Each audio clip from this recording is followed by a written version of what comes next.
మీరు లేకపోయినా స్కిట్ చేసేయచ్చు కదా, ఇంకొకరితో చేయొచ్చు, ఎక్కువ మందితో చేయొచ్చు, ఐ మీన్ నలుగురితోనే చేయొచ్చు. ఇప్పుడు 5 ఉన్నారు ఇంకో స్కిట్లో, నలుగురు మిగిలిన నలుగురు చేయొచ్చు. ఇలా ఏమైనా చేయడానికి ఉంటుంది కదా. చెయ్యొచ్చమ్మా, కానీ మరి మనం వచ్చిందే దాని ద్వారా వచ్చాం కదా, దాన్ని వదులుకుని అట్లా వెళ్ళడం కరెక్ట్ అంటే కాదు. వాళ్ళు కూడా ప్రోత్సహిస్తారు కదా. ఇప్పుడు సుడిగాలి సుధీర్ హీరో అవడానికి ప్రోత్సహిస్తారు రైతే, కానీ నేను ఎప్పుడు అయితే అట్లా మానలేదన్నమాట. మానలేదు ఎందుకంటే ఇప్పుడు వరకు నా మీద ఒక స్కిట్ ఆల్రెడీ ఒక 10 రోజుల క్రితమే రాసేసుకుంటారు. రాసేసుకున్నాక ఇప్పుడు నేను సడన్ గా నాకు వేరేది ఉంది నేను వెళ్ళిపోతాను అంటే అది ఎంతవరకు కరెక్ట్? నేనైతే అట్లా చేయను అనమాట. ఎందుకంటే నేను ఏదో అంటారు కదా, నేను కట్టంప లాంటిదాన్ని అనమాట. మా మల్లెమాల సంస్థానికి నేను విశ్వాసంగా ఉంటాను. వాళ్ళని అడిగి ఏదైనా వచ్చినా కూడా వాళ్ళకి చెప్పి వెళ్ళమంటే వెళ్తాను, లేకపోతే అంత వదులుకుని అయితే వెళ్ళను. సో ఈ జబర్దస్త్, ఈ మల్లెమాల ఎంతో మందిని ఈరోజు స్టార్స్ని చేసింది నిజం చెప్పాలంటే. సుడిగాలి సుధీర్ గారు లాంటి వాళ్ళు, హైపరాది గారు లాంటి వాళ్ళు, మీ రామ్ ప్రసాద్ గారు లాంటి వాళ్ళు, వీళ్ళందరూ గెటప్ సీను, ఎంతమంది సినిమాల్లో పెద్ద పెద్ద యాక్టర్స్గా కొనసాగుతున్నారు. సో చాలా మంది, కొంతమంది మాత్రం దీని గురించి నెగిటివ్ చెప్పేవాళ్ళు కూడా ఉన్నారు. జబర్దస్త్ మీద తెలుసు కదా, కొంతమంది కిరా కార్పి లాంటి వాళ్ళు, కొంతమంది నెగిటివ్ వ్యాఖ్యలు చేసి వెళ్ళిపోయిన వాళ్ళు ఉన్నారు. రియాలిటీ ఏంటి? మల్లెమాల ఒక దేవాలయం అని కొంతమంది చాలా తక్కువ మందే చెప్తున్నాను, వాళ్ళు మాత్రం దానిలో పాలిటిక్స్ ఉంటాయనో, దానిలో కొంచెం చులకనగా చూడడం ఇలాంటివన్నీ ఉంటాయని చెప్పి కొంతమంది అంటున్నారు. నీకు ఎప్పుడైనా స్టార్టింగ్ వెళ్ళినప్పుడు నువ్వు, ఐ మీన్ ఎవరికి తెలియకుండా ఒక చిన్న క్యారెక్టరైజేషన్కి వెళ్ళినప్పుడు, ఇప్పుడు మెయిన్ లీడ్ కింద అయిపోయావు ఆల్మోస్ట్, దానిలో నిన్ను పెట్టి సెంటర్లో రాస్తున్నారు స్కిట్లు. సో అప్పటికి ఏమైనా మార్పులు వచ్చినాయా? స్టార్టింగ్ ఏమైనా చులకనగా చూసారా నిన్ను? అంటే స్టార్టింగ్ చులకనగా అంటే అమ్మ నేను చెప్తాను, ఇప్పుడు నేను సోషల్ మీడియా ద్వారా నేను జబర్దస్త్కి వెళ్ళాను. అక్కడ టీం లీడర్లు గట్ట అందరూ ఉన్నారు. ఇప్పుడు కొంతమందికి నా వీడియోలు చూసిన వాళ్ళకి నేను తెలుసు, కొంతమందికి నేను తెలియదు. తెలిసిన వాళ్ళు హాయ్ శ్రీదేవి గారు అని పలకిస్తారు, తెలియలేని వాళ్ళు వాళ్ళ పని వాళ్ళు చేసుకుంటారు. వాళ్ళు మనల్ని పలకరించలేదు కదా, మనల్ని చిన్న చూపు చూసారని మనం ఎలా అనుకుంటాం? అది కరెక్ట్ కాదు కదా, అవునా కదా?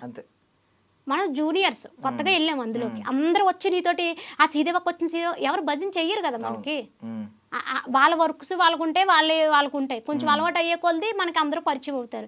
ఇప్పుడు నేను ఉన్నాను, స్టార్టింగ్ ఎలా ఉన్నానో ఇప్పుడు కూడా అలాగే ఉన్నాను, అందరితోటి బాగా మాట్లాడతాను. అన్ని టీమ్స్లోని నేను చేశాను. ఒక టీం లీడర్ అలా ఉంటాడు, ఒక టీం లీడర్ ఇలా ఉంటాడు అనడానికి లేదు, అన్ని టీంలతోటి నేను వర్క్ చేశాను కదా. అవును, అందరి టీంలతో చేయడం ఏంటి? ఇది విచిత్రంగా అనిపించింది నాకు, ప్రతి టీంలో కనిపించడం. ప్రతి టీంలోకి వెళ్ళిపోతాను నేను, అదంతా నాదే, మళ్ళీ అంతా నాదే.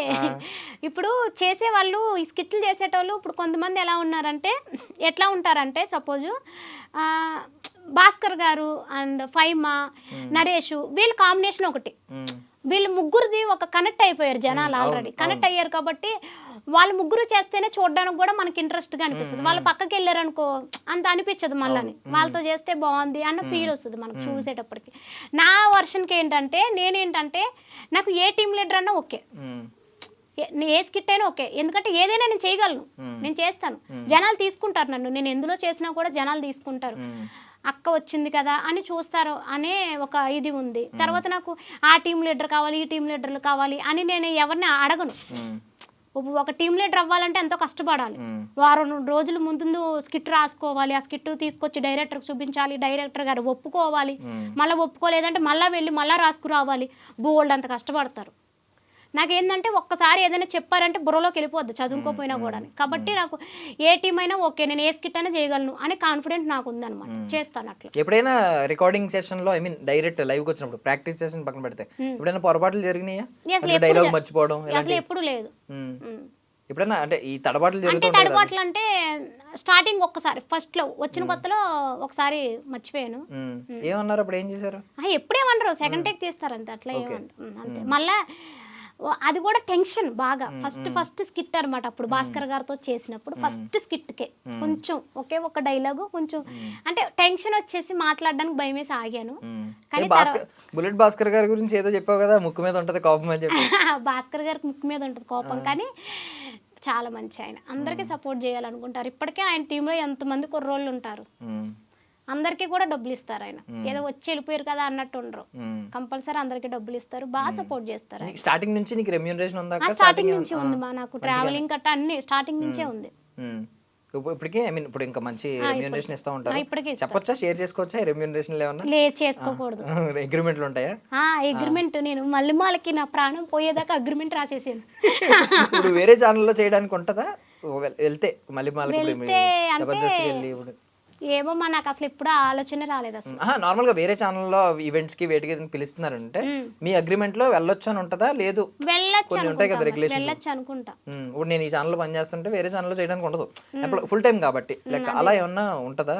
అంటే గెస్ట్ కింద వెళ్ళొచ్చు, గెస్ట్ కింద వెళ్ళొచ్చు కానీ స్కిట్లు చేయడానికి కట్టా వెళ్ళకూడదు నాకు తెలిసి, అట్లా వెళ్ళకూడదు. సో మల్లిమాల నీకు కూడా ఒక దేవాలయం అనే చెప్తున్నావు. అవును. సో ఒక్కొక్కరి గురించి చెప్పావు కదా, అందులో రాకెట్ రాఘవ్ గారు ఏంటో ఎంత మంచోడో చెప్పావు. రాఘవ్ గారు కూడా ఆయన ఎట్లా తెలుసా, ఇప్పుడు ఒక చీమ మీద స్కిట్ చేస్తున్నామంటే చీమ మనోభావాలు దెబ్బతింటాయేమో దేవి గారు అని ఆలోచించే మనస్తత్వం ఉన్న ఆయన. అంటే గతంలో ఎప్పుడో ఎవరో మనోభావాలు దెబ్బతిని ఇబ్బంది పడి ఉంటారు. అసలు ఎవరిని కూడా అసలు ఆయన్ని ఎవ్వరు కూడా బాధపడకూడదు అని ఆలోచించుకునే మనిషి ఆయన తెలుసా. అసలు ఒక స్కిట్ చేయాలి అంటే ఒకళ్ళ మీదకి ఏమి వెళ్ళకూడదు, ఒకళ్ళని తీసుకోకూడదు. కప్ప మీద స్కిట్ చేయాలన్నా కూడా కప్ప బాధపడద్దేమో అనుకుంటే మనస్తత్వం ఆయన. చాలా మంచి ఆయన రాఘవ్ గారు, నిజంగా చాలా మంచి ఆయన. సో ఎవరిని ఏమండాలి పాపం అసలు నాకు తెలిసి ఏమన్నా. బుల్లెట్ భాస్కర్ గారు అయితే సీరియస్ అవుతా ఉంటాడా కొంచెం? స్కిట్ టైంలో కొంచెం కోపం ఆయనకి అంతే, మళ్ళీ స్కిట్ అయిపోగానే ఇంకా పట్టించుకోరు. అంటే ఎలా సీరియస్ అవడం అంటే ఏంటి, అరుస్తారా గట్టిగా? అరవడం అంటే ఆయనకి టీచర్ ఏదో అన్నావు కదా, టీచర్ ఆయన కూర్చుంటారు మన విద్యార్థులు. ఆయన ఎట్లా అంటే భాస్కర్ గారు ఇక్కడ భాస్కర్ గారు కూర్చున్నారు కదా, మేము అందరం కూడా ఎవరైతే ఉన్నామో టీమ్ లో అందరం కూడా లైన్గా అలా కూర్చోవాలి. ఆయన స్కిట్ చెప్పేటప్పుడు కంపల్సరీ అందరం మనం మైండ్ పెట్టాలి. చెప్తారు ఆయన మంచిగా చెప్తారనమాట, ఇట్లా చెయ్యాలి మీరు ఓకేనా అంటారు అంతే. ఆ చెప్పేటప్పుడు మనం కానీ మధ్యలో కదిపే మనకు కోపం వస్తుంది ఆయనకి. ఆ కోపం కూడా అంటే ఏదో మన ఇది చేయాలని కాదు, మాట అట్లా ఉంటుంది అనమాట. కొంచెం ఆయన గంభీరంగా ఉంటారు కదా, బొబ్బులి పులిలాగా. ఆయన కొంచెం గట్టిగా అరిచారంటే అంతే, మనం అంత దూరం ఎగురుతాం, అట్లా ఉంటుంది అనమాట. కానీ పాపం బాగా సపోర్ట్ చేస్తారు ఆయన. ఆయన నార్మల్గా మిమిక్రీ ఆర్టిస్ట్, మంచి మిమిక్రీ చేస్తారు. ఎప్పుడన్నా మేము చూడని టాలెంట్ ఏమన్నా మీకు క్లోజ్ ఉంటారు కాబట్టి అందరూ మీరు అందరికీ లేదు అట్లా అయితే మిమిక్రీగా అయితే నేను ఎప్పుడు చూడలేదు. ఎందుకంటే మాకు ఇచ్చే టైము ప్రాక్టీస్ టైము జబర్దస్త్ టైంలోనే మేము ఓన్లీ కలుస్తాం.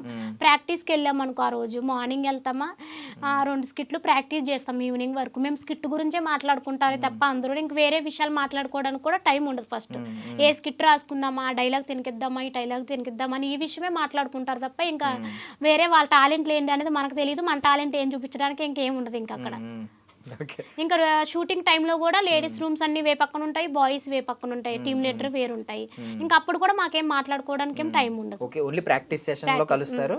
మళ్ళీ ఎవరు క్యారవాన్లు గాని ఎవరు రూములు గాని వాళ్ళ రూమ్స్ కి వెళ్ళిపోతారు. ఓకే, సో ఇప్పుడు మిగిలిన వాళ్ళ గురించి కూడా చెప్పావు కదా, నోకరాజ్ గురించి.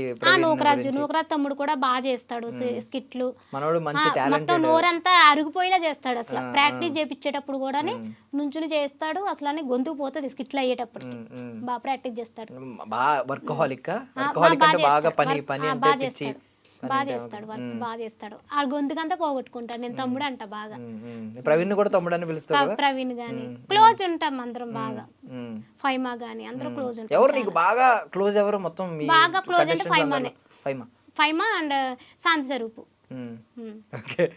శాంతి స్వరూప్ ఎలా మాట్లాడతారు? శాంతి స్వరూపుకి నాకు అంటే మంచిగా మాట్లాడుకుంటాం, ఫస్ట్ నుంచి బాగా మాట్లాడుకుంటాం. దాని కాస్ట్యూమ్స్ చాలా బాగుంటాయి. ఫస్ట్ లేడీస్ కన్నా కూడా శాంతి స్వరూప్ కాస్ట్యూమ్స్ చాలా బాగుంటాయి. అసలు వాడు ఏం బట్టలు కట్టుకున్నా కూడా నేను గొడవ పెడతాను, బాగున్నా కూడా బాగాలేదంటాను, కావాలని అనమాట. మంచి క్రేజ్ బయట కూడా ఎవరైనా ఈవెంట్స్ కి వచ్చారంటే ఒక కాస్ట్యూమ్స్ అసలు క్రేజ్ ఉంటుంది. తనకు వచ్చిన పేమెంట్ బట్టలకే పెట్టేస్తుంది.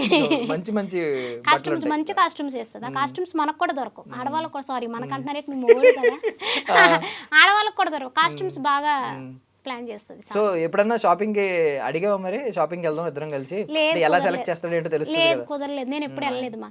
ఎందుకంటే నాకు జబర్దస్త్ లో నాకు కాస్ట్యూమ్స్ కన్నా కంటెంట్ ఇంపార్టెంట్. ఎవరు ఇస్తారు అక్కడ జబర్దస్త్ లో మీకు తెచ్చుకోవాలా? కాస్ట్యూమ్స్ అంటే ఇప్పుడు మనం ఏదైనా రాజు గెటప్, రాణి గెటప్స్ అలాంటి గెటప్స్ చేయాలనుకుంటే వాళ్ళ దగ్గర కాస్ట్యూమ్స్ ఉంటాయి.